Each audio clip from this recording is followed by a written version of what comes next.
This webinar is part of a series on teachers in Africa organized jointly by the African Federation of Teaching Regulatory Authorities, or AFTRA, UNESCO's International Institute for Capacity Building in Africa, or IICBA, and the African 19 Hub of the Knowledge and Innovation Exchange Platform, or KIX.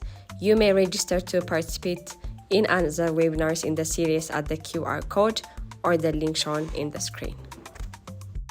If you would like to be notified of initiatives for teachers in Africa, including other webinars, interviews, publications, and online trainings, please consider joining our joint AFTRA-IICBA WhatsApp channel. You may also find useful range of resources on the website of UNESCO IICBA at www.iicba.unesco.org, and please do not hesitate to contact us at info.iicba@unesco.org.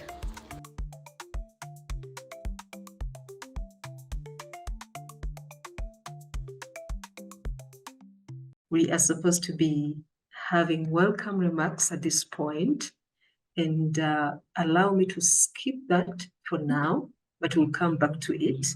And then I invite our keynote speaker, Dr. Christian Adai-Poku, who is the Secretary General of AFTRA and the Registrar of the National Teaching Council for Ghana. He's going to be talking about understanding effective leadership and governing strategies that work in diverse contexts within Africa. Over to you, Dr. Christian.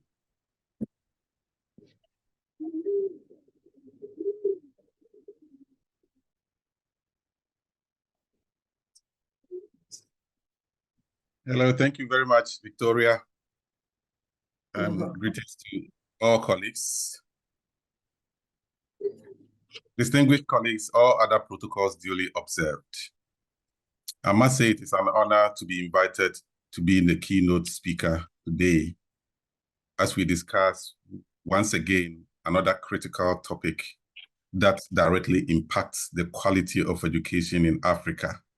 In quotes, understanding effective leadership and governance strategies that influence the mental health and well-being of teachers. The teachers' pivotal role in the attainment of SDG 4, and indeed the entire 17 goals, cannot be overstated. This is why it is always imperative to have fruitful conversation about their well-being. I highly commend UNESCO IICBA and KIX Africa 19 Hub for collaborating with Africa Federation of Teaching Regulatory Authorities, AFTRA, to bring this issue of teachers to the front burner through these webinar series. On the 8th of August last year, I had the privilege to speak to you on a similar subject matter. I spoke to you on the theme, Mental Health, the Best Investment for Teachers in Africa, a systematic approach to strengthen mental health and psychosocial support for resilient teachers and learners in Africa. I remember telling you that the subject matter did not require me to make a speech, but rather have a conversation. In fact, I have not shifted from that position as long as the subject matter involves teachers and their well-being. The issues surrounding school leadership and governance require, indeed, a roundtable conversation. As a fellow educator, I have experienced the challenges and rewards of the classroom. I have also been at the forefront of advocating for teachers' well-being as the president of teacher unions. I have managed teachers as a headmaster of a school, and I am currently a teacher regulator as the registrar of the National Teaching Council of Ghana and the Secretary General of Africa Federation of Teaching Regulatory Authorities, AFTRA. My personal journey reinforces the need to call for a sit-down conversation on these matters, and I believe that together we can make a difference. Today, My address will focus on understanding effective leadership and governance strategies that work in diverse contexts within Africa. Northouse says leadership is a process of influencing people to achieve a common goal, emphasizing the importance of traits, skills, styles, and situational factors. Effective leadership can be seen as the practice of inspiring a shared vision, challenging the process, enabling others to act, modeling the way, and encouraging the as fluently and eloquently espoused by Coases and Posner in their Leadership Challenge document. Leadership is a key driver in achieving organizational goals. An effective leader navigates cultural nuances, promotes healthy dialogue, and builds bridges. Indeed, evidence has proven that leadership is second only to teaching of all the in-school factors that influence learning outcomes. An effective school leader is one who is able to harness the diverse powers of teachers and other resources at their disposal to transform the school system.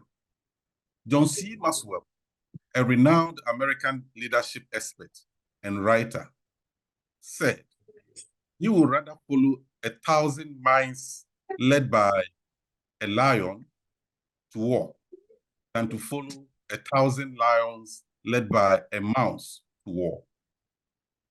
The leader holds the key to his vision and has the power to transform mindsets and apply innovations to achieve set goals.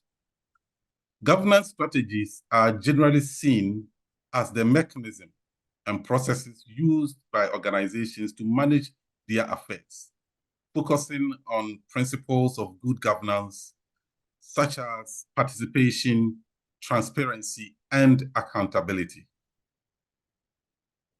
A governance strategy that reinforces the well-being of teachers must embrace deliberate corporate policies that focus on the continuous development of personnel, respecting the views of personnel in the corporate decision-making process, including the use of social dialogue processes and instituting supportive systems. I have always been fascinated by Goldman and Bush's linkage of effective leadership and governance strategies on the mental health and well-being of teachers, which emphasizes the application of emotional intelligence by leaders to achieve results. It involves the administrative and policy-making processes that influence teaching practices, school management, educational outcomes. It includes the distribution of leadership roles among educators and the establishment of structures that support effective teaching and learning, emphasizing the role of school leaders in managing resources, motivating staff, and creating a positive school culture. Effective leadership and well-implemented governance strategies in the administration of schools have profound impact on teachers' mental health and well-being. Effective leaders provide emotional and professional support, foster motivation through a shared vision, and prioritize continuous professional development. This supportive environment enhances teachers' morale, job satisfaction, and confidence while reducing stress and anxiety. Additionally, leaders who recognize the importance of work-life balance help reduce burnout by implementing policies that allow for flexible scheduling and manageable workloads of their teachers. Governance strategies complement effective school leadership by establishing clear, fair, and transparent policies and procedures that create a stable and safe work environment. Inclusive decision-making processes increase teachers' sense of agency and belongingness, further boosting their mental well-being. Good governance strategies also ensure the adequate allocation of resources for teaching and professional development, alleviating the stress associated with insufficient resources. When combined, effective leadership and sound governance strategies create supportive, well-resourced, and inclusive environment that significantly enhance teachers' mental health and overall being. Teachers are the backbone of any educational system. Their mental health and well-being are crucial, not only for their own quality of life, but also for the educational outcome of their learners. In Africa, diverse contexts and challenges necessitate tailored approach to leadership and governance in schools. It is for this reason that the African Federation of Teaching Regulatory Authorities, AFTRA, is championing the introduction of leadership training and licensure for school leaders across the continent. Leaders are made better when equipped with the requisite skills and knowledge. Today, I will explore the key strategies that have proven effective in promoting teachers' mental health and well-being across the African continent in the traditional context.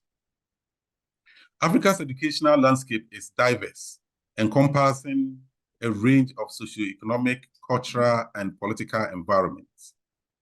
This diversity means that a one-size-fits-all approach to school leadership and governance is not feasible. Effective strategies must be context-specific and adaptive. Research by the African Union highlights the effective school leadership in Africa often targets traditional values with modern educational practices to address local challenges. For example, in Kenya, the incorporation of community-based leadership style in schools has fostered a supportive environment for teachers, enhancing their job satisfaction and mental health. In Ghana, the introduction of Community of Excellence program has engendered greater collaboration between schools and the communities, thus enhancing the proper implementation of educational policies, including the well-being of their teachers. Other supportive systems in Ghana are such as the introduction of CPD allowance for teachers, free laptops for teachers, a teacher award program called the Ghana Teacher Prize, and the organization of workshops on coaching and mentoring, counseling, among others, to help enhance the well-being of teachers. Studies in Nigeria, for instance, show that schools that engage local communities in decision-making processes have been seen significantly improving in teachers' morale and mental well-being. Community involvement in schools in Nigeria, schools governance lead to better support systems for teachers, reducing stress and burnout. Similarly, in South Africa, the concept of Ubuntu, that is, I am because we are, which emphasizes the communal unity and mutual care, has been instrumental in shaping supportive school environment. This approach has been linked to positive outcomes in teacher well-being, as it fosters a sense of belongingness and mutual support among staff. This is the assertion by Professor Said of South Africa. In Rwanda, the use of digital tools to provide ongoing training and mental health resources for teachers has been particularly effective. These tools offer teachers access to professional learning community and mental health support services, significantly improving their well-being and job satisfaction. Despite these successes, significant challenges remain. Issues such as inadequate funding lack of infrastructure, and political instability continue to affect the implementation of effective school leadership and governance strategies. Concluding, colleagues, effective school leadership and governance in Africa requires a nuanced understanding of the continent's diverse contexts. As leaders, academics, and professionals, our role is to continue researching, teaching, and advocating for these effective strategies, ensuring that our findings do not become trophies and occupy best shelves of our offices, but inform policies and practices. Teachers are the cornerstone of our educational system, and their well-being is essential for the future of education in Africa. Getting the right leadership and effective governance, we can create an environment where teachers thrive and ultimately make our learners the true future leaders of Africa. Thank you. Thank you so much, Dr. Christian, for that keynote address. Indeed, teachers are the cornerstone of our education system, and it's very important for us to have the right leadership that is effective so that they can be able to thrive. We truly appreciate you in terms of the comprehensive remarks that you have given to open up this webinar. Thank you so much. We appreciate you so much. And colleagues, before you have the chat room, feel free to utilize it in case of any questions, in case of any comments, and we will be able to attend to that in a short while. I also want to apologize for one of our colleagues who is disabled. She cannot hear, so we're not able to have sign language, but next time we shall be able to think about this and factor that in. Allow me now to just go back to the program. We're supposed to also have welcome remarks from Dr. Wooden Quinton, who is the director for UNESCO IICBA. He has finally joined us. He was in another conference, so I want to invite him to be able to give us some few remarks. Over to you, Dr. Quinton. Thank you, Victoria. I hope you can hear me. So I just wanted to say welcome to everybody. And Victoria probably mentioned at the opening that this is a new webinar series that we hope will be monthly between AFTRA, and thank you, Dr. Christian, for your remarks, GPE KIX, so the Knowledge and Innovation Exchange Africa 19 Hub, and IICBA. So we have 3 webinars. We hope to have more. And 1 or 2 things additional that I wanted to mention.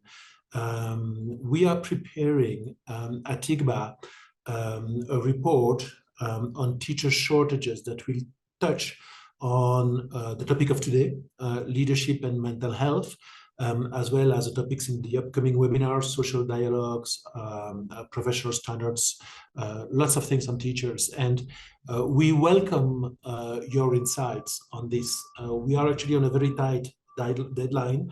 We hope to try to get a draft of the report ready for Teacher Day, which is in October, and the African Union is thinking of organizing a major event for 2 days around those days.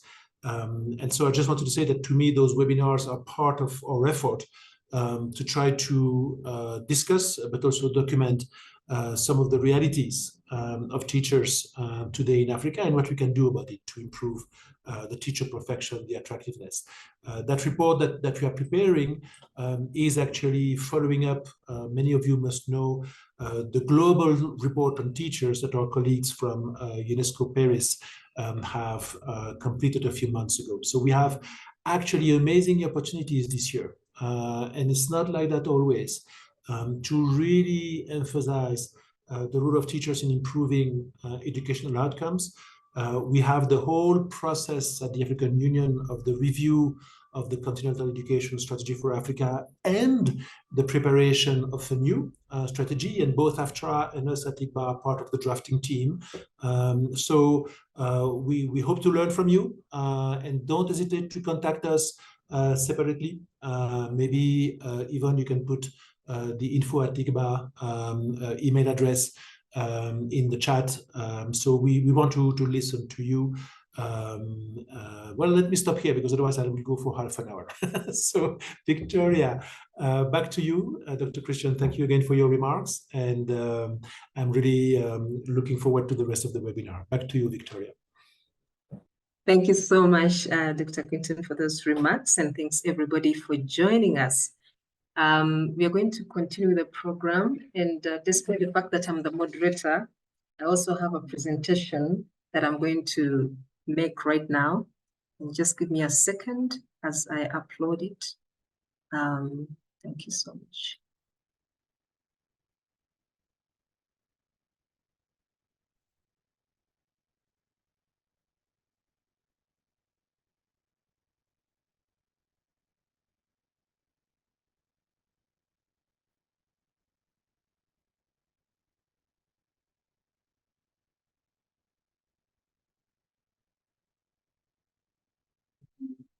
Colleagues, let me know if you can see the presentation. Okay, very good. Yes, Victoria, but put it in presentation mode, please. Actually, on my side, it looks to be in presentation mode. We're seeing it as the edit mode. Okay, let me just give me a minute. Let me fix something. Stop sharing and share again. Yeah, thanks.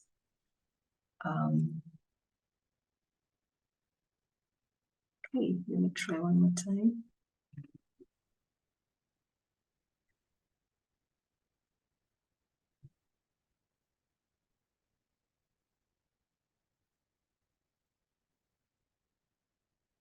Are you able to see it now? Is that okay? Nothing yet. Okay, let me try one last time. It's IT at play, right? Okay, let's see what happens here. Okay, is it coming now? Coming. Yes, now it's full screen. It's full screen, okay? Mm-hmm. Okay, can I move to the next slide? I hope I can move to the next slide. Okay, I hope the slides are moving, right? Yes, they're moving. Very good. So I'm just going to talk about the linkages between school leadership and governance and the well-being of teachers. I know that Dr. Christian has given a very interesting perspective concerning why we need school leadership and its effectiveness at such a time as this, and the role of the teachers. Yes, I just want to reemphasize that one of the critical components concerning school leadership and within the education sector is that it has been recognized as a key component in assuring inclusive and equitable quality education as ascribed to in SDG 4. I know that most of us here online, we are educators, and we are very familiar with SDG 4 and the targets thereof. And we also realize that given the changing context of the education sector, we need school leaders who have a vision for improving quality education as well as the learning outcomes. And we also need school leaders who are able to, foster effectiveness within the learning environment. And all of us, we recognize that the focus of education today has shifted from simply access. 10 years back, we're talking about education for all. We are talking about making sure that we have more young people in the schooling system. But this time, the focus is on quality education. So this implies that we need managers that can pay critical attention on strengthening teaching and learning interventions. And amidst the unpredictable and rapidly changing time, we need school leaders that can utilize emotional intelligence and emotional stability so that they place the interests of others above their own. The other rationale for quality and effective school leadership in the current status quo is that we need leaders that are able to respond, adapt, learn, and also change with the status quo so that they become more effective leaders who are these days termed as allostatic leaders, ideal leaders, because of the many things that are going on, because of the many pieces that need to be juggled within the education sector. And because we see that we don't have clear pathways and guidelines as standards in many of our countries, and there's also lack of dialogue, we need leadership that can foster positive working environments. I don't want to dwell so much on understanding the concept of leadership, because I know that most of us here who are educationists went through this in either our foundation courses in teaching and learning. But I just want to throw in a few more light in understanding the concept of leadership, whereby we are saying that, according to the different writers, that it's a process that influences others to accomplish a particular task or objective.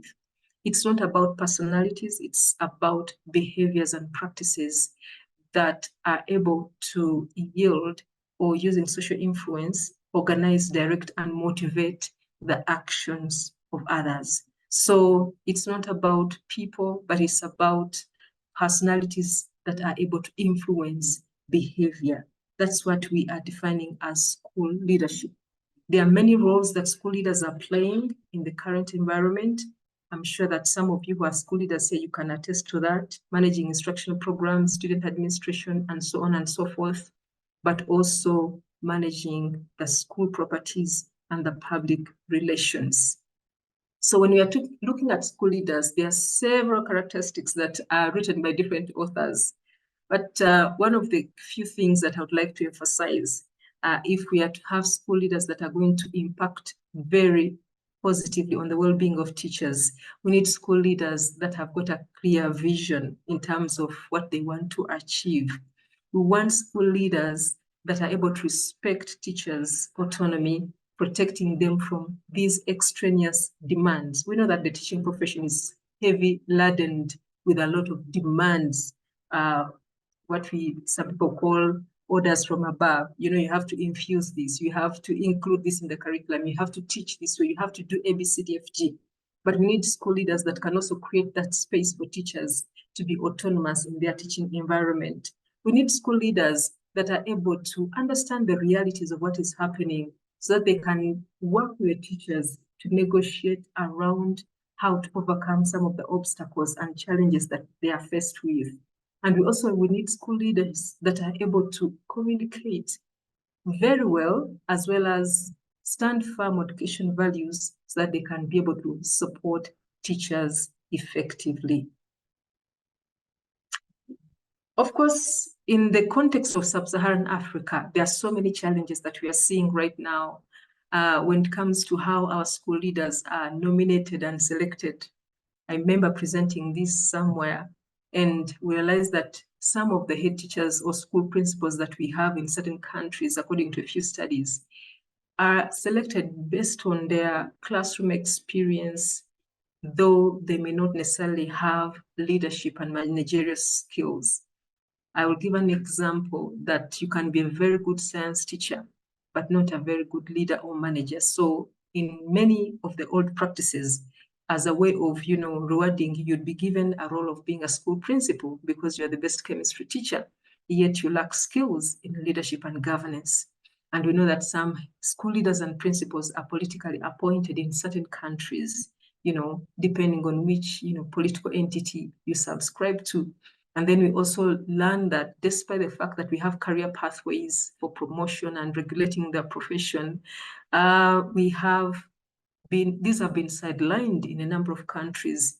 And you just find that you wake up one morning and you have this new school principal who may not necessarily qualify for that particular post. And so we've done some studies that we've been looking at in several literature, and you find that 71% of some of the teachers are saying that they have school heads who are not experienced according to the tasks that they have been given in that particular role. And as IICBA, we also did a study on the mental health and well-being of teachers.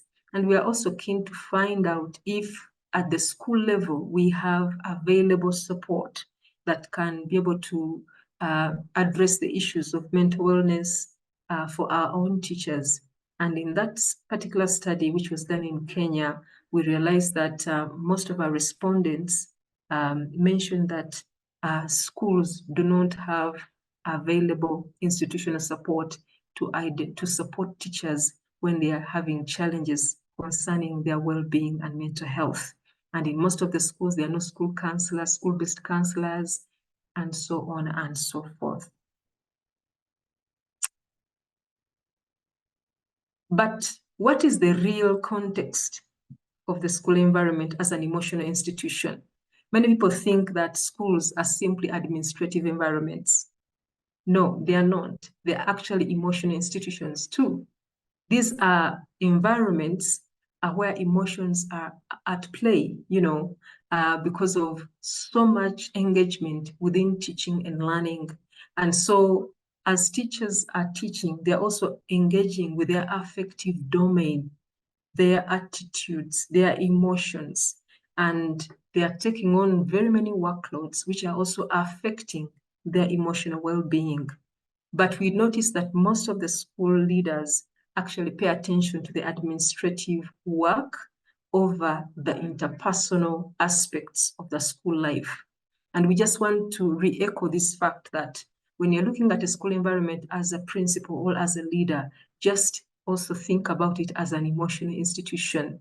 And therefore, school principals are expected to nurture positive relationships as well as managing their own emotions and those of their employees so that they can generate a positive emotional climate, and they should be better at understanding other people's needs and emotions. When you understand the emotions of the others, people become more satisfied, people become more socially engaged, they become more productive because they know that you're mindful about their mental health and well-being. And so that's why we say that developing dimensions of emotional intelligence helps a lot our school leaders to be able to nurture the teachers so that it reduces the stress levels and at least creates a balance between stress and other environments that could be affecting the well-being of teachers. I'm also saying that there are several factors that can predict the teacher's well-being at the school level. Some of these, of course, we talk about the existence and reinforcement of policies on teachers' well-being. Many of our schools do not have that, and therefore our leaders are unable even to guide because there are no policies on the teachers' well-being. There are no simple statements, simple rules, that can guide in promoting the well-being of teachers, So that's one thing that is critical. Another aspect is about the school management putting in place strategies to support teachers concerning their well-being, involving them in the different activities, creating breaks, creating, brown bag discussions and so on and so forth out of the normal routine and workloads, creating those moments of interaction and so on and so forth. And then the other aspect, which is also very crucial in some of the schools, teachers need to know that the school environment or the school leadership, is caring about them and is concerned about their well-being.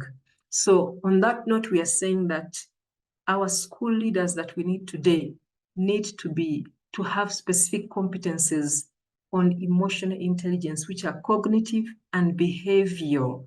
For example, we are talking about self-awareness. They should also be aware of their own emotions, aware of their own esteem, aware of their own self-confidence. Many of our school leaders, when they're not confident enough, they end up, creating those spaces of terror. But they need to be aware of their own self-confidence and abilities. They need to have self-control in terms of self-management. They need to be transparent. They should be adaptable and achieve, to achieve a lot. They should have social awareness. They should be empathetic. They should be good listeners. They should respect others. They should be able to welcome and create that space for dialogue, as well as backup teachers who seem to be having needs and guide them on what needs to be done. And we are also talking about another critical competence, which is about relationship management, where as a school leader, you are expected to be a role model. You should be inspirational in terms of mentoring the teachers that you are serving. And there's the other aspect of influence, delegating authority and seeing others positively, trusting them, believing in them, and motivating them, and making sure that you develop others through constructive feedback and reinforcing positive behavior where needed, as well as being a change catalyst where conflict may arise, also in aspects of teamwork. I'm rushing through because my time is flying. And so we are saying that well-being is a combination of very many factors, and so it's important that school leaders understand the concept of well-being for the teachers and are able to support them to play that role that is needed, as Dr. Christian mentioned, to become effective teachers.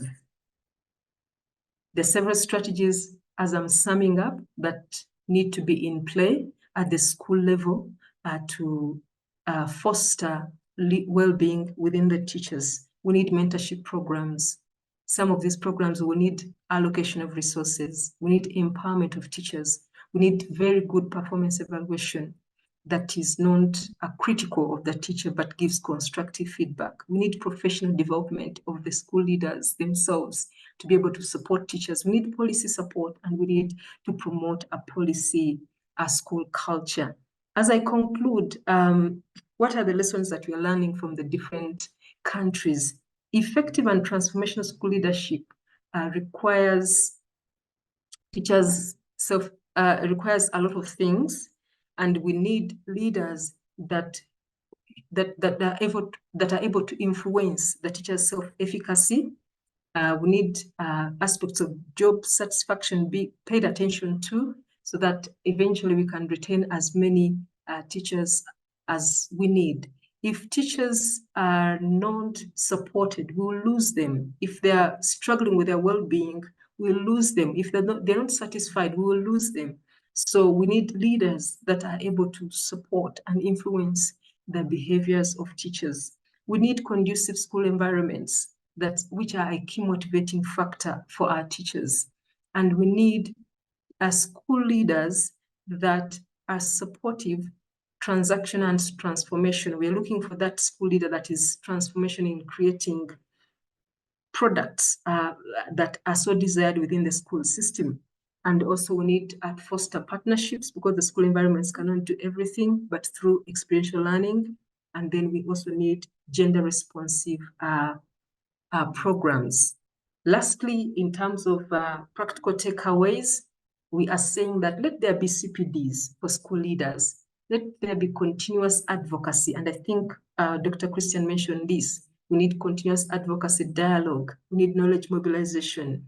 We need to make sure that we contextualize our programs to suit the local contexts and also build community partnerships. So colleagues, thank you very much for listening into me in terms of these few remarks concerning school leadership and how it impacts on the well-being of others. Thank you so much.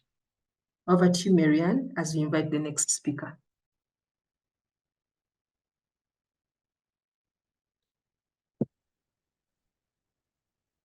Thank you so much, Victoria. I think there was so much richness there. I was taking notes throughout the entire time that you were speaking. I think I learned just as much as hopefully our colleagues in the room have. So I think that we'll just go to the next speaker. I'd like to call on Mr. Richard Ettenau from Education International to weigh in on strengthening school leadership and governance systems to better support in-service teachers in Africa, talking about what works. So is this your PowerPoint? I'm seeing that it's in edit mode. If you could please make it full screen.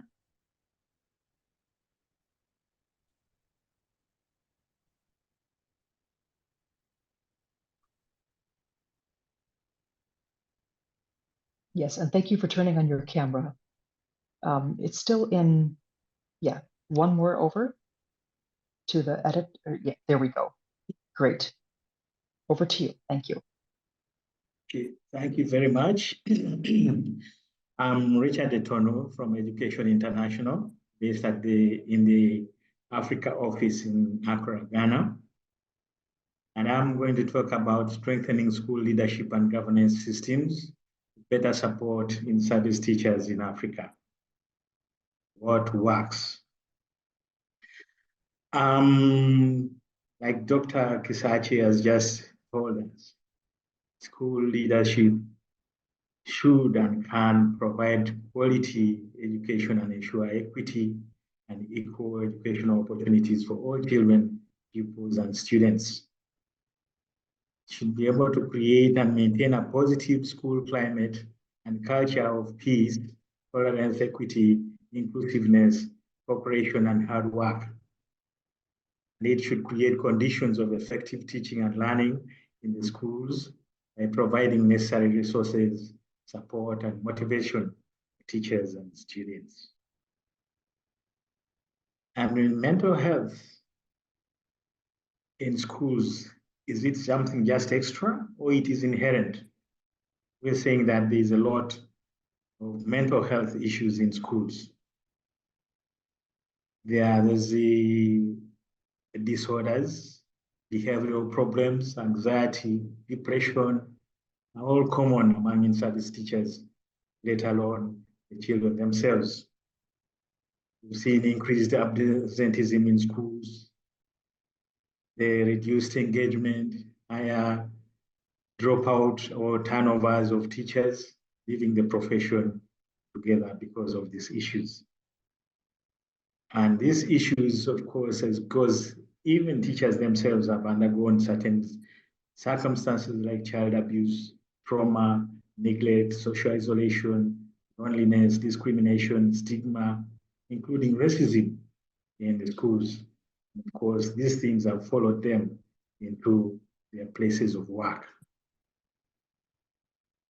And they have greater challenges even in schools which are in crisis, like teachers in conflict areas, refugees, displaced persons. We've had school kidnappings, schools under siege. We have teachers in areas affected by natural disasters, droughts, floods, cyclones, COVID, and other diseases.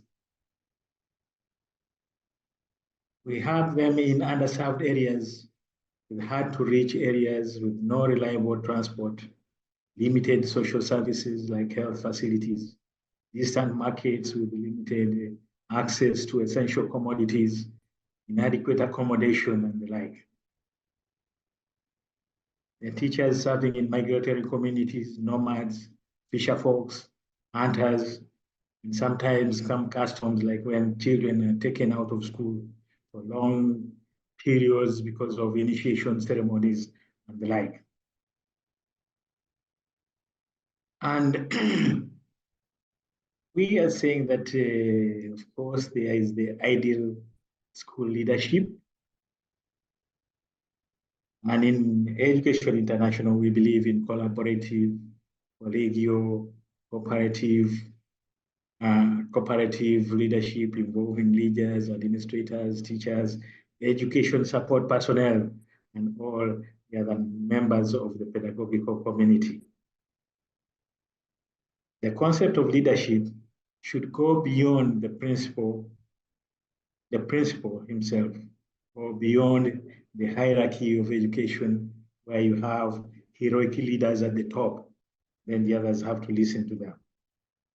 They're saying that democratic leadership should exist that empowers in-service teachers to exercise leadership. They're saying that we should promote collaborative work through teams to inspire and empower teachers to exercise leadership and contribute to quality decision making. I think that school leadership with health awareness are better, school leaders with health awareness are better equipped to identify signs of distress extend support, create and safe space for open dialogue. To have a wide range of mental skills, including strategic thinking, problem solving, communication, adaptability, and emotional intelligence. And such leaders are self-aware, empathetic, emotionally regulated, and socially skilled, and are better equipped to build strong relationships with the teams, colleagues, to manage conflict and make sound decisions. But there are challenges in the school leaderships. The budgets, government budgets for education are shrinking. So the leaders have to contend with minimal resources. There is inadequate school infrastructure and resources. There is stringent accountability demands and heavy workloads. There is lack of specialized leadership training, inadequate support from government and education authorities, and in most cases, you find leaders spending most of their time performing administrative tasks, leaving very little pedagogical or instructional leadership, as Dr. Kisachi explained. So we're saying that some strategy should involve reducing the administrative tasks on the principals, to free more time for them to do instructional leadership, to make sure that they're involving other educators in the decision making and leaving out these financial and administrative tasks to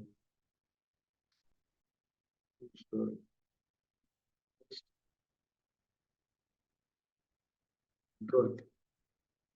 I lost my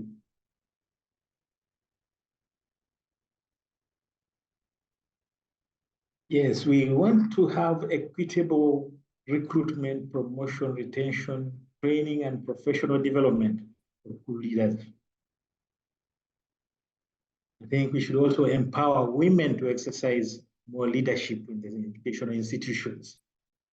Because I think when the maternal instinct kicks in, I think it can solve a lot of these emotional issues. We also need policy measures and governments and other stakeholders to promote inclusive, quality school leadership. Government should increase funding if we are to realize this good leadership. Training and professional development needs for school leaders, teachers, and education support personnel need training, professional development. School leaders need to receive government-funded, contextually tailor-made leadership training in professional development, management, and pedagogical skills. We need support for induction, mentoring, coaching, peer-to-peer collaboration, and we need to improve the working conditions of the school leaders. Create quality, inclusive, supportive environments for school leaders, educators, and students. And we need to involve these people, all these people in the school, in their unions, in school leadership policies and programs.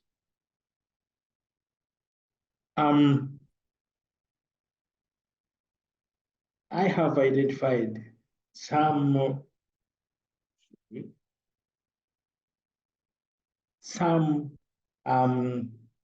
practices that actually been taking place in Africa, like the creation of teacher support networks, establishing peer support groups in schools where teachers and students can share experiences and manage stress. Provide mentorship programs where experienced teachers support the struggling colleagues. We have the wellbeing programs where we're implementing comprehensive wellbeing programs that include regular mental health check-ins, self-care, and mindfulness sessions. Schools like in those in Kenya and South Africa have introduced wellness days and stress relief programs such as yoga and meditation. We've learned that in Kenya, the Ministry of Health has trained health workers to assist communities where there are high rates of mental health disorders.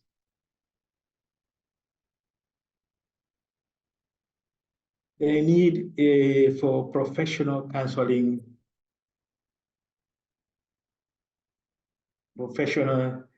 services. The schools and education departments partner with organizations. For instance, we have the Africa Mental Health Matters to provide free and subsidized counseling services. Like I'm told in Uganda, telecounseling services, teachers in remote areas. Then creating the recognition and reward systems, acknowledging and rewarding teachers' efforts and achievements to boost, of course, the morale and job satisfaction, and of course, reducing stress and mental health issues. Then implementing systems like Teacher of the Month awards, like Dr. Christian mentioned in Ghana. And of course, inclusive decision-making, like the African Mental Health Matters is assisting teachers in Ghana in decision-making processes to ensure that their voices are heard. Then forming teacher advisory councils, I'm told this is happening in Nigeria, to boost the mental health advocacy. Health and wellness policies should be put in place, developing and enforcing health and wellness policies that mandate regular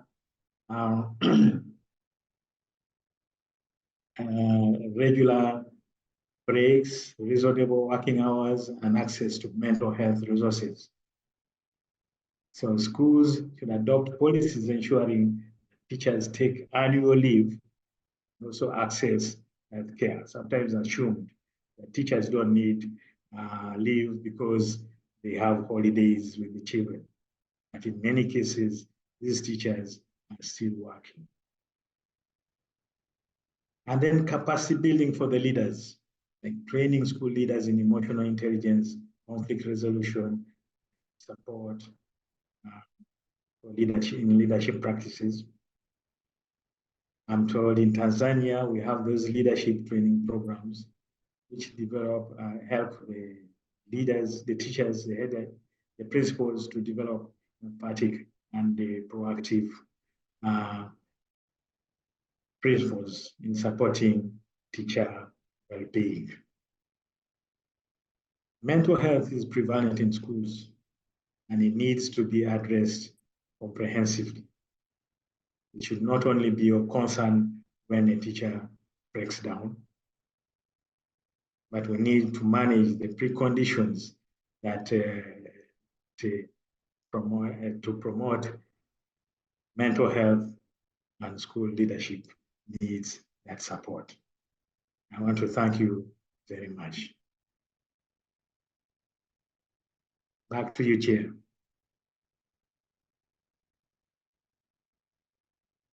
Thank you so much, Mr. Richard Etonu. We really appreciate those wonderful remarks and the presentation in terms of what works. You've highlighted quite a lot of interesting things in terms of preventative or prevention and promotional services. We need training of teachers. We've mentioned that, including social-emotional learning and so on and so forth. You have talked about also thinking through the diagnostic and provision of focused services for those that need counseling. You've talked about access to specialized services, and you've mentioned the call centers for especially those teachers who are in crisis. I also know that Uganda the Ministry of Education working with Strong Minds, they also have a call line for teachers that need counseling. And they have also dedicated at least an hour per week for all schools to talk about mental health and well-being issues. But also we need the political support and networking and so on and so forth. So thank you so much for highlighting a lot of those issues and interventions that need to be in place, plus sharing the examples of where some of these things are happening. So colleagues, we're taking note of the questions that you are putting in the chat room. They're interesting questions and comments, and I want to alert our panelists and presenters that we shall be having that session where you're going to be responding to those questions. Allow me to move to our next presenter, who is going to be, we are going to have country experiences that are going to be shared on school leadership and governance in terms of what do we need to do to establish and maintain competent and motivated school leaders, the ones that we are looking for that are going to improve the well-being of teachers. What do we need to do? So our first speaker is going to be Dr. Ebi Mubanga. He's the registrar for the Teaching Council of Zambia. And over to you, Dr. Ebi. The floor is yours. We shall switch off our videos for now to give you ultimate space to present. Over to you, Dr. Ebi.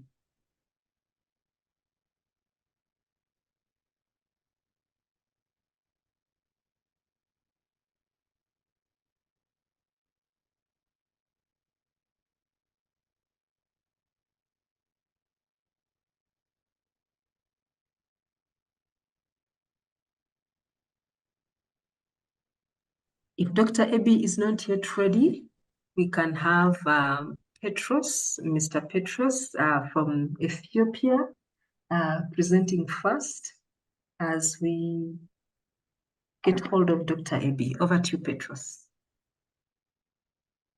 Thank you. Thank you so much, Marianne. Sorry, Victoria, as I'm waiting for Marianne to display it.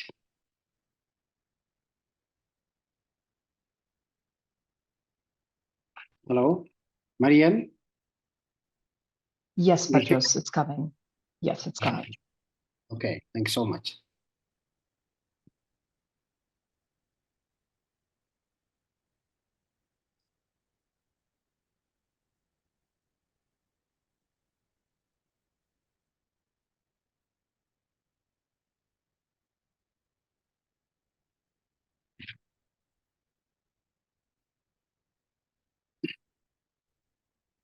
Thank you. I'm Petros Malaku from Ministry of Education, Ethiopia.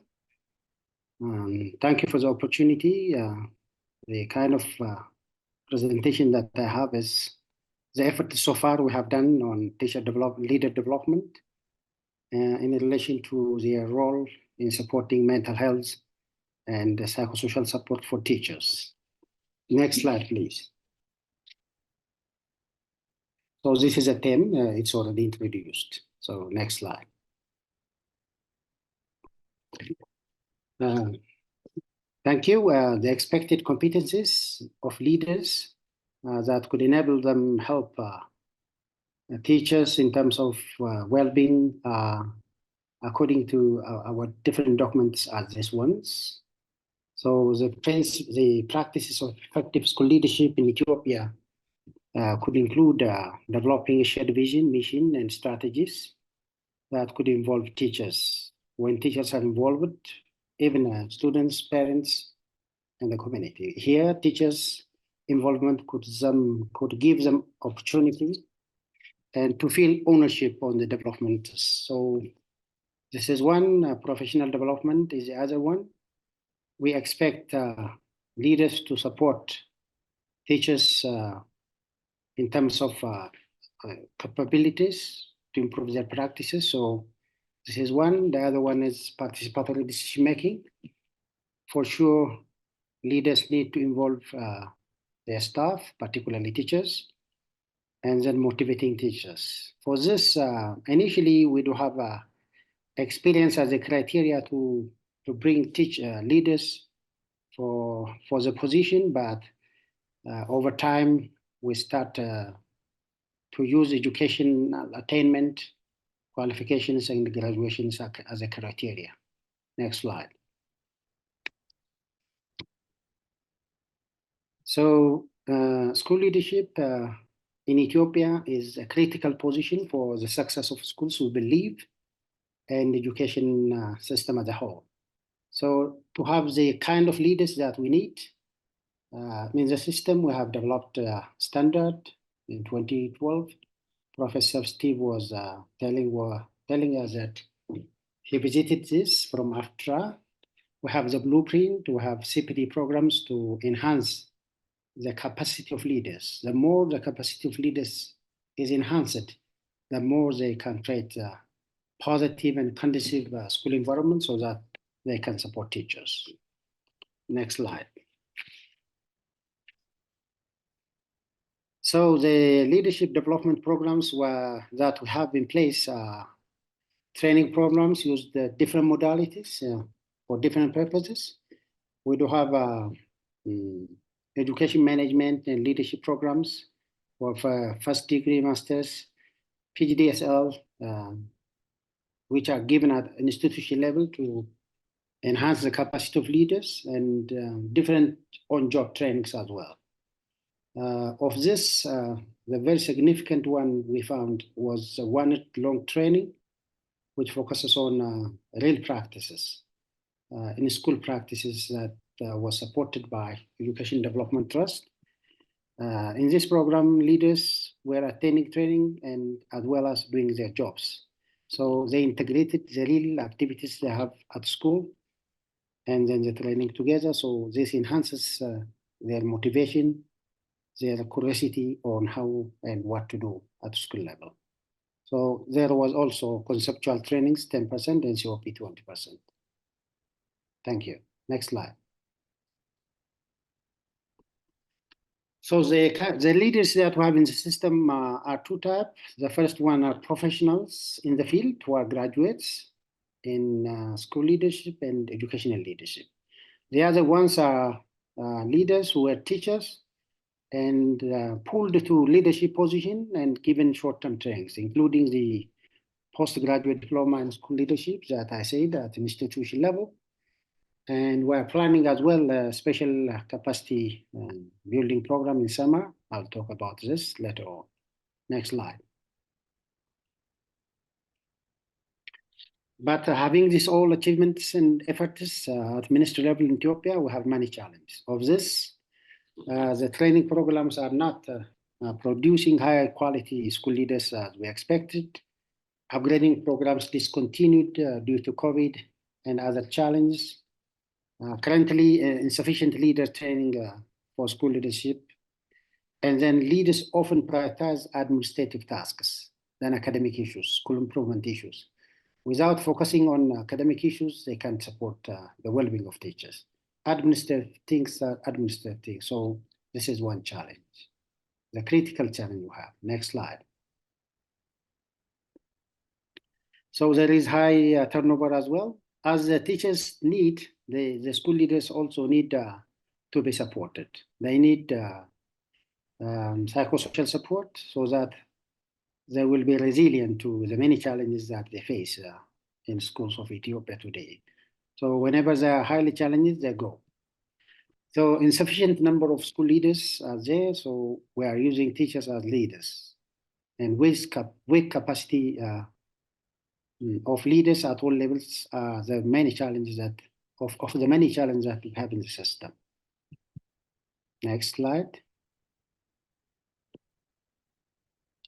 So the next action is that we're planning is that the in-scale capacity building program, because our education system is highly challenged in relation to quality of education. So we're in poverty. There is a shortage of teachers in terms of capacity and number, and including school leaders as well. So we are planning to have a capacity building program, and our teachers are 800,000. Of this, the leaders number is also high, so bringing all this in a year is challenging. So for this year, we are going to mobilize 60,000 teachers, including 8,000 school leaders. So attracting best teachers and best leaders are demanded. So we're designing policies, guidelines, and implementation manuals that we are going to avail. So we're also getting support from KIX, UNESCO, IICBA, and then we'll do this. We'll design leadership training strategies. We're working on different documents to have the best leaders to continue the discontinued training programs as well. Next slide. So if leaders' capacity is built, enhanced, if leaders are supported to be motivated in bringing change in the school, they can support teachers. MHPSA support will be easy. So the initiative so far we had is in skill training for teachers, school leaders, nearly 45,000. So this training focuses on supporting student learning and teacher burnout and even leaders burnout. Leaders were part of this training. And then we did this in collaboration with the community, the NGOs, and the ministry staffs as well. So professional leaders could make a significant change as seen in some schools. After having the training, their mentality, their initiative, their motivation has been boosted so that they were seen supporting teachers. So having the best leaders means having leaders who have a capacity means helping teachers. So we believe in this and we're working in this. Next slide. Maria. Next slide. Thank you. So we need a kind of leadership style and support that will boost, that will help teachers with resilient qualities. For this, leaders can collaborate, can be empathetic, as Victoria was saying. With this, they can motivate. They can bring better mental health outcomes on teachers, in turn on students and the community at large, through cascading. So the more teachers are supported, the more they can support learners. So leadership matters in this regard. Next slide. So we expect leaders to work on or to embark on workload and work environment, professional development issues, and school culture. In relation to workload and work environment, we expect that improving physical environment, providing the necessary resources will help the teachers to be resilient on the different challenges they face. So professional development issues, the trainings, mentors, professional development related factors that could contribute to the skills and the resilience of the teachers will help as well. So in the school culture, collegiality matters. So if leaders are supported to bring these all things all together and work with teachers, for sure, in Ethiopia, there will be resilient schools where teachers' well-being will be well managed, well supported. Next slide. So in conclusion, effective school leadership and governance practices that focuses on prioritize on teacher support and well-being, working conditions can significantly improve the mental health of teachers in schools. This we can see because we had in-skill trainings. This in-skill training is told us that, shows that with working on these agendas, we can make a difference. So this is a critical issue given the importance of teacher well-being for students' outcome and the overall quality of education in Ethiopia. So the more we support leaders, the more they can support teachers' well-being, and then students' outcome, the education system in the whole will be positively improved. Thank you so much. Over to you, Victoria.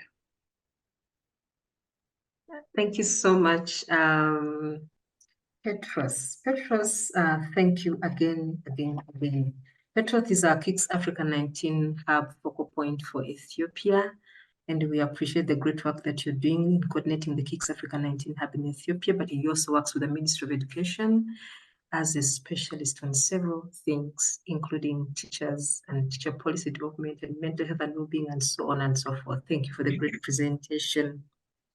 So we are having a limitation in terms of time. We are trying to get hold of Dr. Ebi Mubanga. When he joins us, we'll allow him to share the experiences of Zambia. But given that there's so much that is going on in the chat room, a lot of questions, a lot of comments, allow me to just request my colleague Yvonne Mboya from the KIX Africa 19 Hub. She's a research consultant to lead us through that session, and then eventually the question and answers. We have only a few minutes to the end of time. Over to you, Yvonne. Thank you so much, Victoria. I hope I am clear.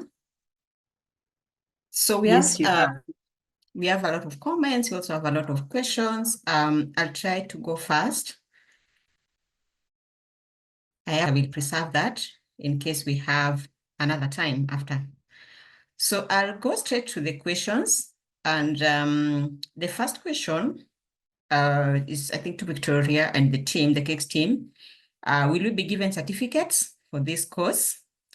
And the other question is, in this research, this is to Victoria still, in this research, what is your definition of terms of school leaders? Is it the principals, the vice principals, head of units, or head of units in the school? And then I'm trying to see which ones are specific to Victoria. So another question is, please, I really am finding it a bit confusing. Is there any real separation between school management and school leadership? I want to believe that ordinary teachers can be involved in school leadership, but not in school management. Can you help me in clarifying this? And a follow-up to that, so that I hope I'm not giving you too much, Victoria. Should I stop there and you continue, or should I ask the next one so that you answer all of them first?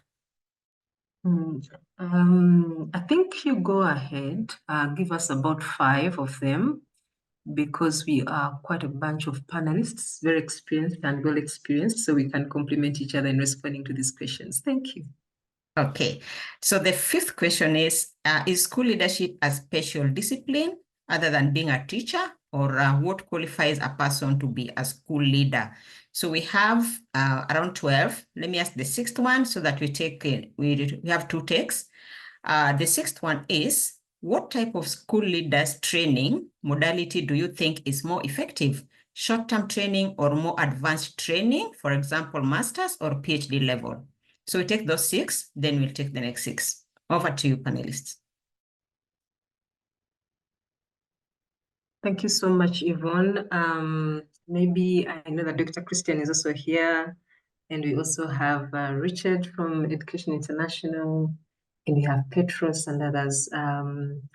Do you want to give it a go? I'll probably start with one of the last ones that you have asked in terms of school leadership, a special discipline other than being a teacher, or what qualifies a person to be a school leader. And then also there was this other one on what type of school leaders training modality do you think is more effective? Is it short term or more advanced training at master's level or at PhD level? I think I should say from my perspective that leadership and school leadership is a definite entity. You can be a teacher who is a master in a particular subject and very good in the pedagogical practices of teaching a particular discipline like mathematics, like English. And you could be good at that because of the intelligence and everything that is endowed in that particular discipline. But that is not leadership. The skills of a leader are far more than that specialty in terms of the discipline. Yes, intelligence is good, mastery of the subject matter is very, very good. But this, as I mentioned in my presentation, this also requires other skills and competencies like empathy, like, courage, vision, leadership, community relations, emotional intelligence, social emotional learning, and so many other. It's a combination of skills that qualify you to be a leader. And I believe that many of the presenters have talked about it. So it's one thing to be a teacher, but then it's another thing altogether to be a leader. And in terms of what kind of training modality do you think is most effective? I know that most of us went through the teaching profession education at pre-service level. We had one of our foundational courses on school leadership and management. It was just an introductory course to school leadership and management. And I'm sure for some of you who have not mastered in that area, you might even have forgotten some of the things that you learned in that foundational course. So when you specialize more, you understand the subject better, at master's level, but then we also have practical specialized courses that are very good in terms of enhancing your competencies. But I should also add that this is coupled with mentorship and support in terms of the process of leadership. So it's a combination of trainings. I wouldn't downplay the other because each is very important at a particular stage. So allow me to hand over to my other panelists, Petros, Richard from Education International, and Dr. Christian, if you want to add anything. Over to you.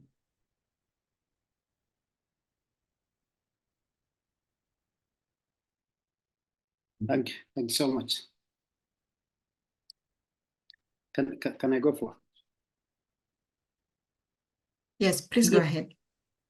Thank you. Thank you. Just to add on what Victoria was saying, and based on the Ethiopian experience, of course, school leadership for us is a profession, a specialized profession. And as Victoria said, the more time taken for the training, the more professionals there will be, and the more positive results we believe they'll bring. But for convenience, we do also found the short-term training is very important. As I said, we have piloted about 500 schools for short-term training, which is school-based, practice-based. So that was also helping us a lot. And because of certain factors like the number of teachers, leaders we have in place, we prefer the short-term ones because it is nearly equally serving us to bring the best leaders to the system. And then if well-trained for short-term period, they can serve the purpose. But in terms of professionalization, I do believe that Victoria's note is significant and very important. This is one. So this is it. Yeah, I want to reflect this much. Thank you.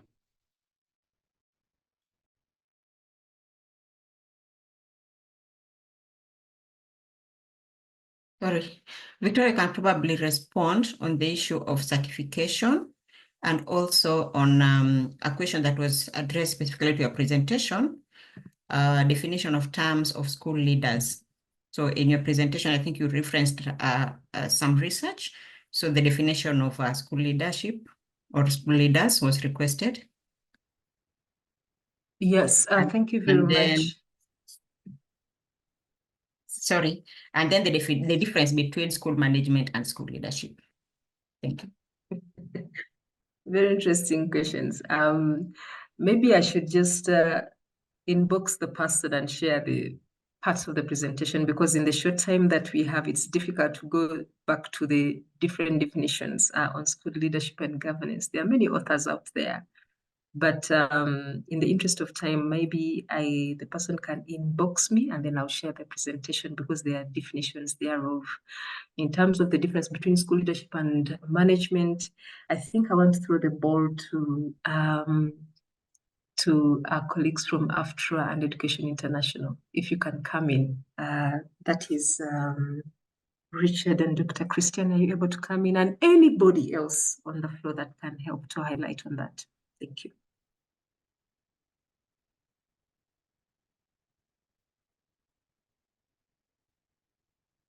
And while they're thinking about that, allow me, Yvonne, also to talk about something that I've just seen in the chat room that is very, very pertinent.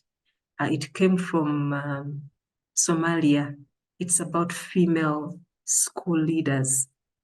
And it's something that is very crucial. They're asking a very interesting question that was, and they need some kind of guidance and help. Maybe you want also to pick that up, as well as, excuse me, how can we increase female school leadership from Somalia? And there's an experience that I just wanted to quickly highlight concerning Malawi, who are deliberately identifying teachers who are females, but could be potential leaders.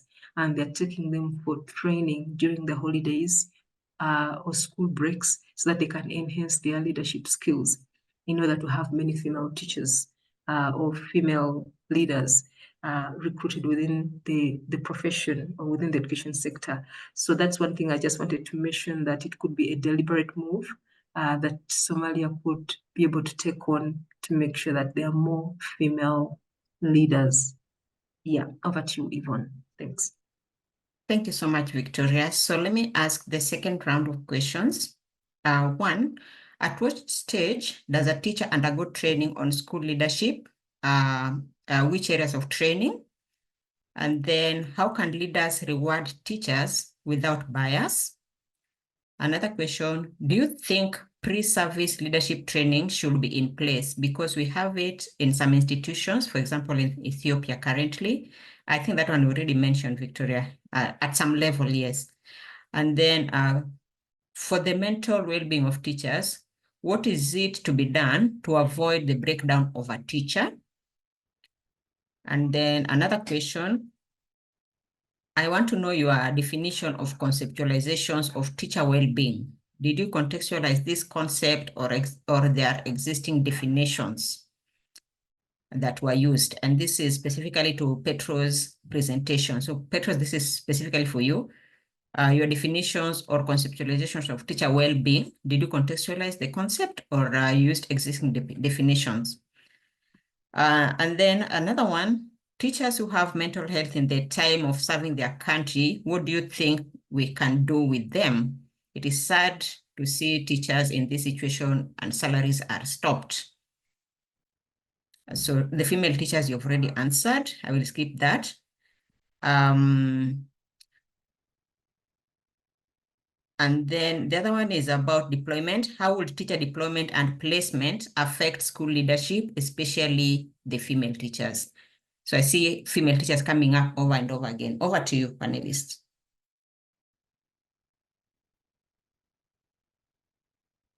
I think Petros, maybe you can take the first, or Victoria, please go ahead. No, I was just saying that Petros comes in first. And okay. Thank you so much.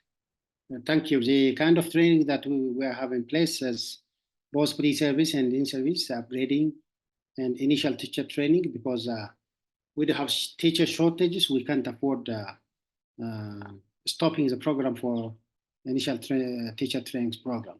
So we do motivate the best candidates to come to the profession. We do have about 38 colleges, and using the universities, we are planning to have that program in scale, mostly the upgrading program was done in summer, including the special capacity building, I said, was to enhance to teachers' capabilities in terms of subject matter knowledge, pedagogy, and using ICT. Even cross-cutting issues were included so that teachers can help learners learn.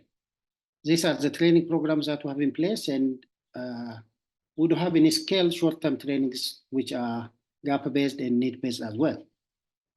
So of this, in Ethiopia, the thing is serious in relation to mental well-being of teachers. We believe that by supporting teachers, we can support the learning of students. And through cascading, we believe, again, those learners who have got the awareness on the situation will help the community as well. Because we can't afford accessing all. Ethiopia is one of the populous countries, more than 120 million people, and nearly 700, more than 700,000 teachers. So with this, we focus on conflict-affected areas to support teachers, believing that talking on the matter, talking on mental health issues, the problem is there, and issues in relation to resilience, and the ways that teachers could do. Conversations matter. The more they discussed about the problem, we believe, the more they become familiar with it, and then they go for solutions. So it is based on this that we identified gaps. We had continuous discussions over it. So teachers who have got this training are found to be resilient relatively. This is it. And then, of course, the awareness and the support was not enough. As I said, we are many in number, and training support systems need resources. So this activity is resource intensive. It's challenging, of course, but teachers, leaders are also expected to support teachers in whatever ways. Otherwise, the success of school is in the hand of the teacher. Those leaders who fail to support teachers will fail to bring the required change in relation to the students' learning and the system as a whole. Believing this, we motivate leaders to be up to their expectation and the standard. And the very problem that we have is the issue of accountability, and we have many problems in the system. So accountability will make things happen. If people fails to be responsible, the issue of accountability will come. In relation to female leaders, well, we have tried to bring more female leaders by designing a strategy and designing a special training program for females, but still we're struggling because the problem was not only with the females. The females leaders themselves have a fear. They don't want to be leaders, believing that much responsibility will come to them, in addition to the domestic challenges that they have. At system level, there is no support system, although the strategy is there. So we can't move it. We can't make it implemented down to schools. The other societal level, the society, the system, the females themselves have gaps. So working on these three areas could matter. But still, we're at 11%. We're planning to move it to 30%, but there is a struggle. Thank you so much. Okay. Can I add something also, Yvonne? Please continue. Yes, there was a specific question on the definition of teacher well-being. Of course, as UNESCO IICBA, oh, someone is already posting. I can see someone is already posting that it has much to do with the teacher motivation, which in turn mitigates attrition, yes. But allow me to just add that we ran another series of webinars on teacher well-being, and mental health in a very specific way. But I just want to re-echo that when we are talking about teacher well-being, we are talking about the overall mental, physical, and emotional health of our teachers. It encompasses a broad range of factors that contribute to their sense of satisfaction, fulfillment, ability to perform their job tasks effectively. And in terms of the work-life balance, we are talking about psychological resilience, as Petros was mentioning. We're also thinking about their energy levels amidst the workload, the heavy workloads that they have. We are thinking about their emotional stability amidst all the challenges that they are faced with. Of course, the other aspect is access to resources and professional development, and the relationships with the students or the learners in a safe and conducive working environment. So there are several factors that we are looking at when you're talking about the teacher's mental health and well-being. And then you're looking at the central role of the school leader in fostering these critical, in fostering an environment that can help our teachers remain resilient, in terms of amidst all that is happening in the school environment. I just wanted to highlight that. And then also for the aspect of when school leadership or training on school leadership should start at the training level. For those of you who have gone through the teaching profession, it's one of the foundational courses that we all undergo in first year.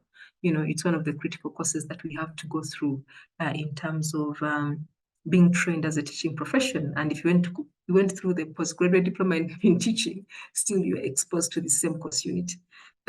So that's one thing I just wanted to add in the interest of time that we are having. I don't know if Richard, I can see your own from Education International, if you want to add a comment. Over to you, Richard. Thanks. Yes, I just want to comment on the leadership and management. I don't have the technical knowledge of the difference of the two, but I normally would like to look at it from saying that management maybe is a type also leadership style. So that if we are talking about mental health and well-being, I think maybe the leadership approach would be much better, because I look at management as something that deals with the short-term goals, the rules that are supposed to be followed, the procedures, and all that kind of thing. And sometimes when you stick to that, you may lose the spirit of interpretation, which I think leadership is about.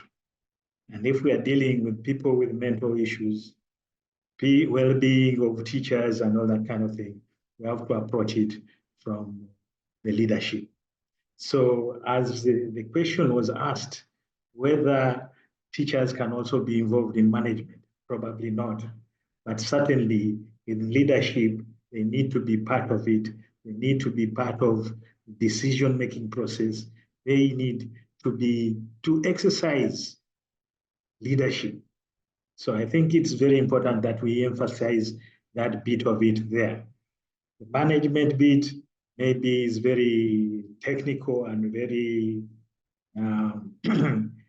maybe it is a specialized field, which I think also is a part of maybe the problem I was talking about. The teachers are trained, leadership is part of it, but then they are given the headship without specific training on leadership. So he becomes the head. Eventually, he cannot balance maybe instructional leadership and also the administrative, the administrative leadership or the management of the school for that matter. So that is where the problem comes in, because the person hasn't been trained how to balance the two. He ends up doing more of the management, spending less time in the school. He's always out in the bank. He's always out at the ministry headquarters. He's looking for this and that, and then does not have time to have interpersonal relations, as Dr. Isachi mentioned. So I think it's very important that when we are looking at it, let's look at it from the leadership angle, where we promote the spirit of how to improve on the human beings who are under stress, whatever the case may be. Thank you. Thank you so much, Richard. Yes, please make it short. I think we are running out of time. Okay, thank you so much. And I do think that one focus on activity and one on people. Leadership mostly fosters creativity and encourages new ideas. In contrast, management prioritizes efficiency and streamlines operations. So management and leadership are about people. Leaders inspire, motivate their teams. Managers focus on coordination and organizing tasks and activities. Thanks so much.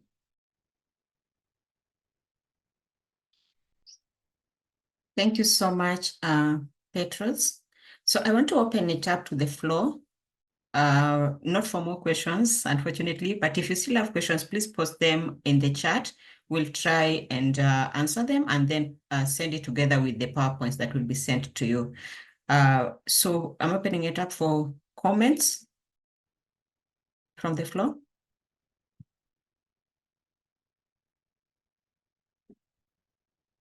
There are those that raise their hands, Yvonne. Are you able to see them? No, I'm not able to see them. We have more men, Al-Matum, and we also have,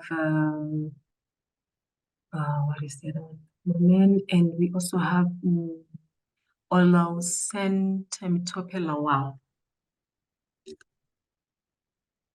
and Manzizan Dala. Any of them can start if they are able to talk. Unmute and talk if you can. Let's see. Allow to talk. Yeah. Let me do that. I had forgotten to do that.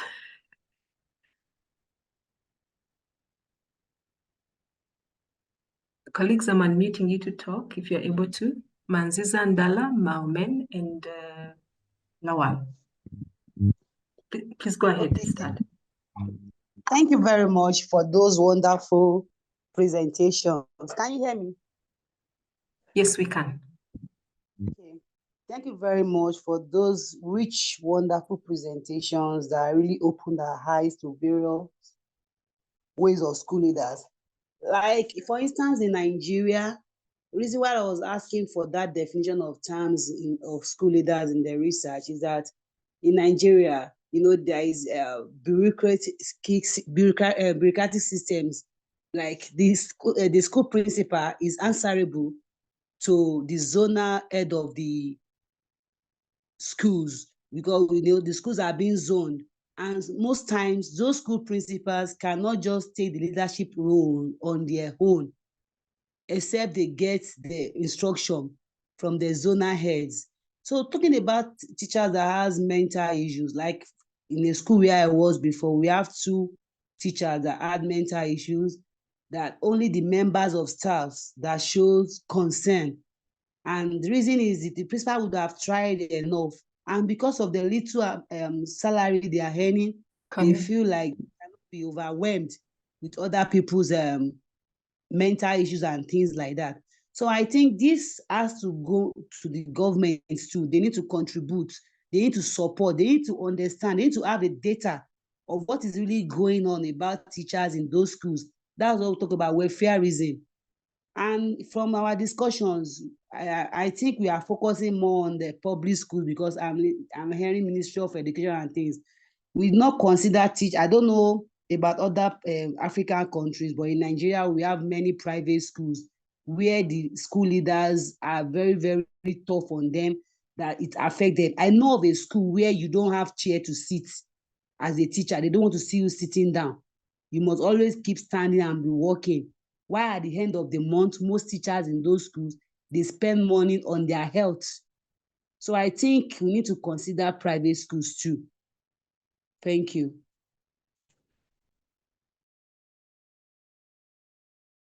Thank you so much. We take note of those wonderful comments that we need to think about the private school environment too. In the interest of time, allow me to move to the next one. What's the next one according to Manzi? Yes. Yes. Please Good go ahead. afternoon, everyone. My name is Mazinza. I'm from Namibia. I'm speaking from Windhoek as I speak this afternoon. My contribution is just on teachers, the teaching profession at large in my country. I think teachers need a lot of support, like I have heard from the presentations, because in terms of leadership, we observe that not teachers, but people are being promoted based on subject knowledge and also experience. And as I listen to the presentations, I now understand that maybe we need a paradigm shift in this country to look at who can lead a school. because sometimes, like my work, I do supervisory visits and monitoring and evaluation in schools. Sometimes when you reach, you go to a visitation or a supervisory visit in a school, you will notice that some principals have no knowledge of the subject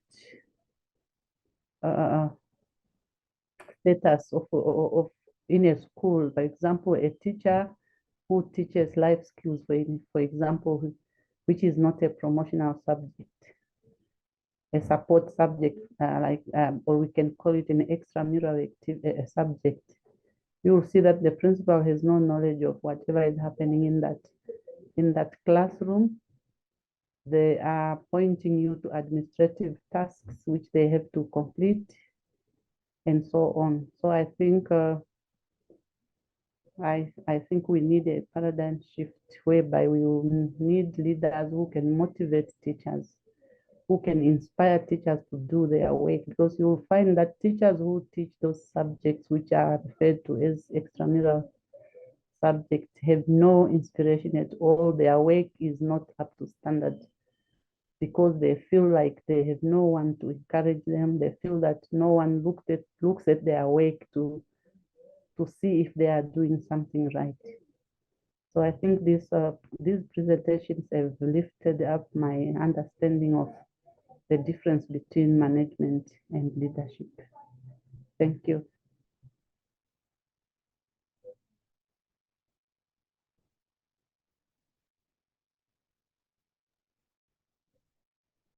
Thank you so much, Manzinza. So I hope I'm not pronouncing your name wrong.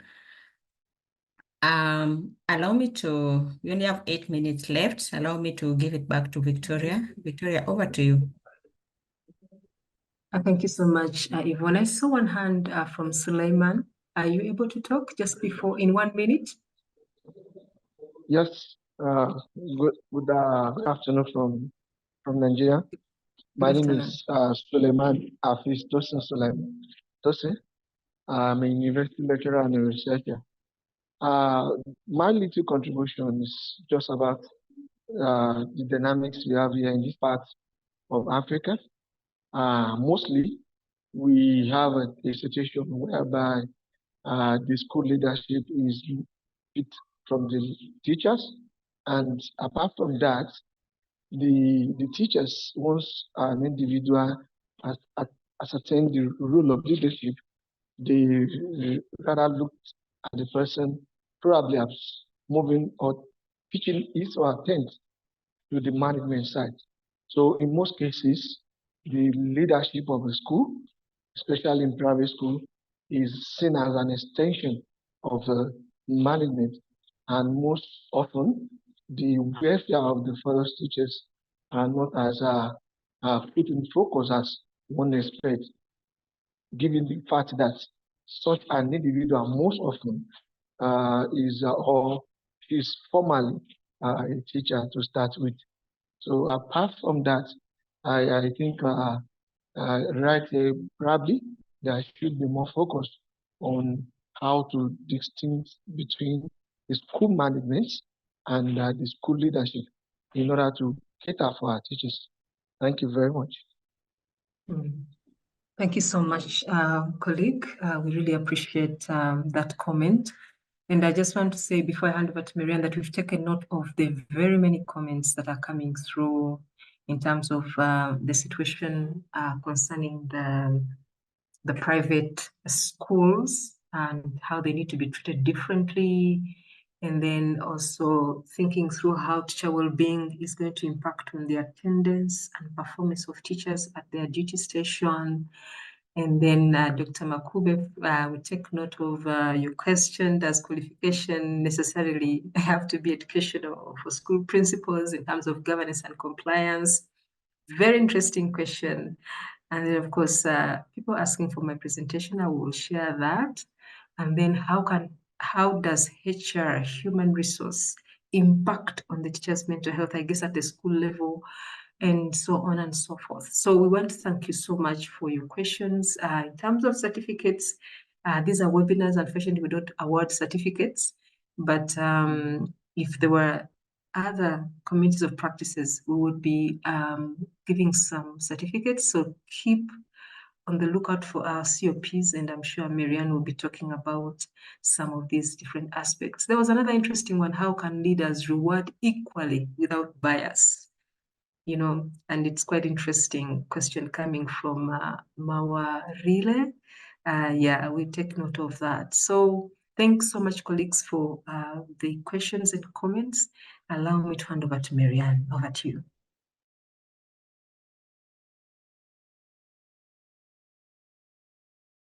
Thank you so much, Victoria. And I hope you can all hear me.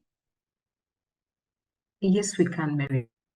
Okay, great. Thank you so much, Victoria. And what a discussion we had. I wish we had more time, but we do have 2 more webinars coming up, also on teacher empowerment issues. So we sincerely hope that you'll join us for those and continue the discussion. On the idea of communities of practice, we will be starting a community of practice of those of you who want to continuously engage in improving your understanding of teacher empowerment issues, but also enact a change in your context through a community of committed individuals. We'll be getting back to you about that in one of the future webinars. Let me just end this discussion with a little reflection and observation. When I saw and heard the difference in the discussion between what a school leader does, what a school manager does, I was reminded of something that a school leader once told me when I was becoming an assistant school leader in my previous teaching job. She told me something that I never forgot. She said that teachers do not want to be managed. Teachers do not even want to be led. Teachers want to be understood. So teachers do not want to be managed. They don't want to be led. They want to be understood. And I think that that goes right into our discussion on teacher well-being, teacher mental health, and the role that school leaders must play in understanding their teachers. And as Victoria said, understanding their schools are emotional institutions. I think that's a way that we should think about schools.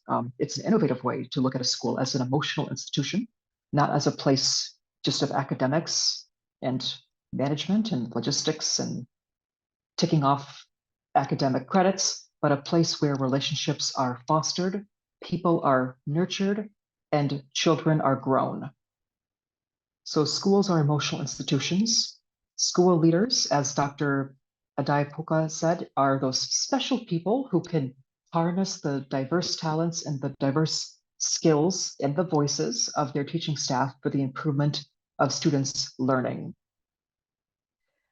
And as Richard Etino told us from Education International, how can we equip school leaders to do that? We can help to free them up from some of the administrative tasks that they can get bogged down by. We can look at what really needs to be done. Can some of the administrative tasks be reduced? Can some of them be combined? Can we be smart with the way that we work and not just work harder, but work more intelligently? And as he said, we need to include social emotional learning and really embed it and integrate it in the whole school climate. Someone in the chat box asked a question: how can social emotional learning be included in the school program without interfering with teaching and learning? I found that word "interfere" to be quite interesting, because isn't teaching all about emotions and social skills? I don't know why it would be considered maybe interfering, except if we have learned it to be separate from academics.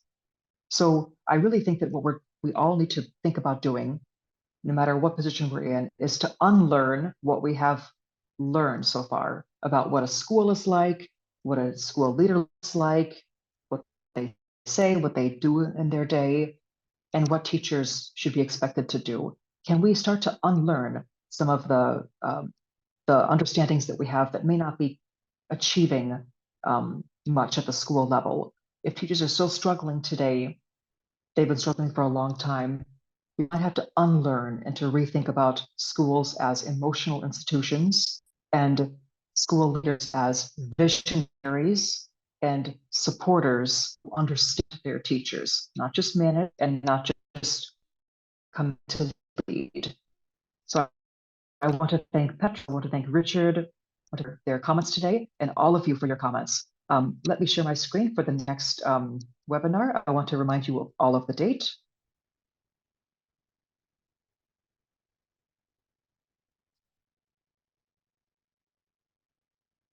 So we will see you at the next webinar, which is on June 20th. That's just about a week and a half from now.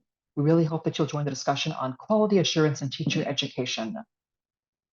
And we have a third one on social dialogues for teachers. These are a few faces of teachers.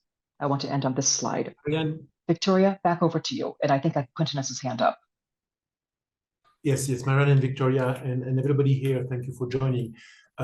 So we have a first series of 3 webinars where you have been able to register, and the outline is already prepared, but the intention is to do this every month going forward. So we will have more webinars, and if you want to contact us to suggest ideas for topics you care about, you can also do that. I just wanted to make sure that this is a long-term webinar series with AFTRA and KIX, and we welcome your suggestions on topics. Thank you. Thank you so much, Quinton, for that. And yes, there are very many interesting thoughts that are coming through, so feel free to let us know of the interesting topics. I'm going to request Marianne to help us take a group picture for those that have been present, are still online. I know we are more than this. So if you can turn on your camera, your picture, or your great smile, it would be nice to, keep a record of what has been happening, and we say bye-bye in a special way. So please feel free to turn on your camera and we see your lovely face if you can. Thank you so much. Many more videos, please. There's no button for turning on the camera. There's no button. Oh God. Henok, how do we do this? I'm just saying a few faces. Henok, how do we do this? Okay, so let me just cross-check with Henok. I think it is only allowing those ones who have presenters. It may be because of the webinar setting as opposed to the setting for all, Victoria. But that's okay. So bye-bye, everybody. Bye. Bye-bye. We'll take a photo next time. Oh, bye-bye. Thank you for Hi, joining, Pedros. everyone. I can see you. Okay. Thanks so much. Okay. Bye. Bye-bye. Bye. Apparently it's impossible, so it's okay. Yeah. Thanks. Thanks so much, everybody, for joining, and see you at the next webinar. Have a beautiful, lovely afternoon, evening, and night. Thanks. Thanks to all our panelists, and thanks, everybody. We are taking note of your email addresses. Those that have requested for their presentations, we'll try and share as much as we can. Thank you. Bye-bye. Bye.